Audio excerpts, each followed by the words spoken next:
She came from Haiti. She loved her kids so much. She's a hard worker. She worked for those kids, and it's devastating.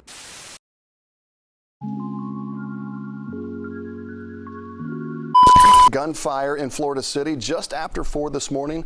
Florida City Police was called to 254 Southwest 344th Street for a woman who was shot. Police found a woman in her 40s bleeding from gunshot wounds. She was pronounced dead there at the scene. Police are calling this a domestic incident, and Miami-Dade homicide investigators have now taken over. Police tell us this was a woman in her 40s that was shot at this bus stop around 4 a.m. When they got here, she was already deceased. You can see the yellow tarp on the ground covering that body right there. A source tells Local 10 that she was sitting at the bus stop and someone came up and shot her. Now, we've learned that this was a domestic situation, and again, the victim is in her 40s.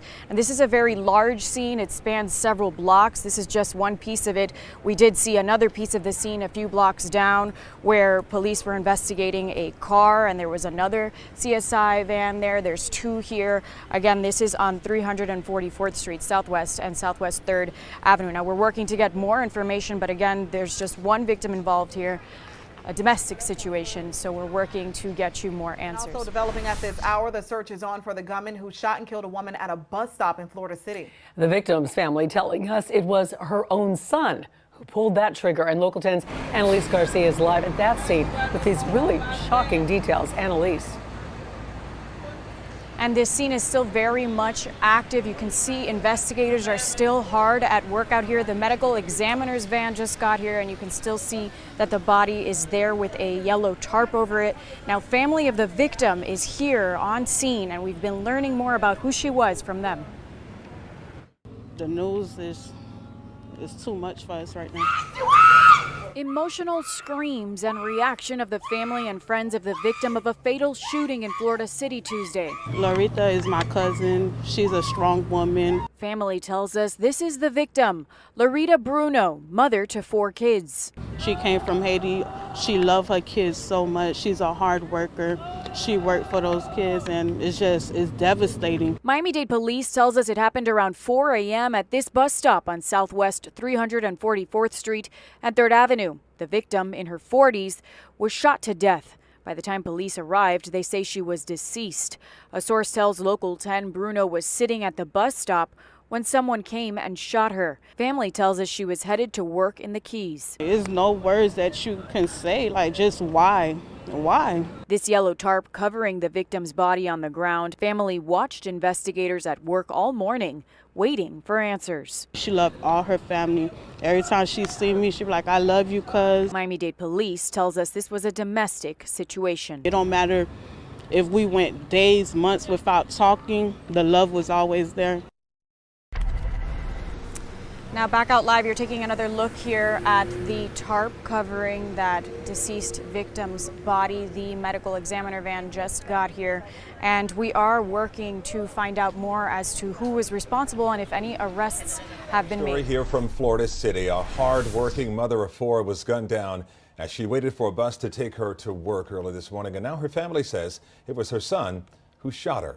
Local 10's Glenna Milberg spoke exclusively with the victim's daughter, and she joins us live now with more. Glenna. Calvin, what this family is going through right now, they live just a few blocks away from the bus stop where it happened, and this young woman confided in me that they have been trying to get some sort of psychological or mental help for her brother and have been unable to, but never saw indications of such violence.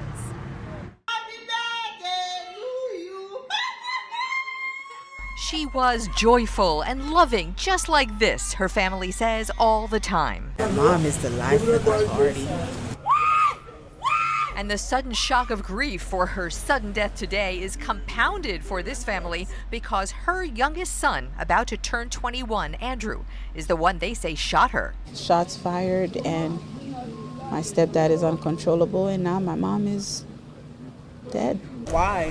Why? Loretta Bruno did today what she did 6 days a week. At the bus stop, Palm Drive at the busway, 4 a.m. for the 2-hour trip to the Keys Resort, where she worked housekeeping 6 a.m. to 7 p.m. Her family's support in so many ways. She loved her kids so much. She's a hard worker.